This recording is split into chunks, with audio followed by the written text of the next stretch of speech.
Recibí tu última carta en la cual tú me decías: te aconsejo que me olvides, todo ha muerto entre los dos, solo pido mi retrato y todas las cartas mías. Ya lo sabes que no es justo que eso aún conserves vos. Hoy reconoces la falta, tenés miedo que yo diga, que le cuente a tu marido nuestra íntima amistad. Soy muy hombre, no te vendo, no soy capaz de una intriga, lo comprendo, que si hablara quiebro tu felicidad.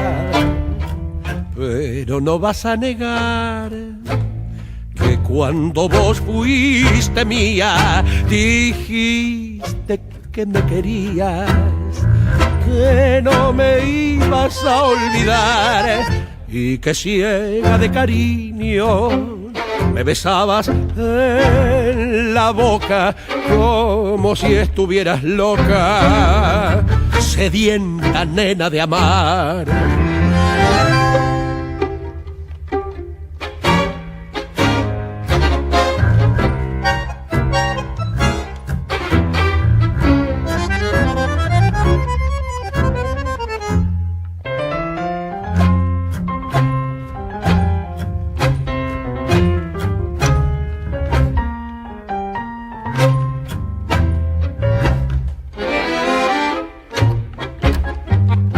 Pero no vas a negar que cuando vos fuiste mía, dijiste que me querías, que no me ibas a olvidar y que ciega de cariño me besabas en la boca, ay, como si estuvieras loca, sedienta nena de amar.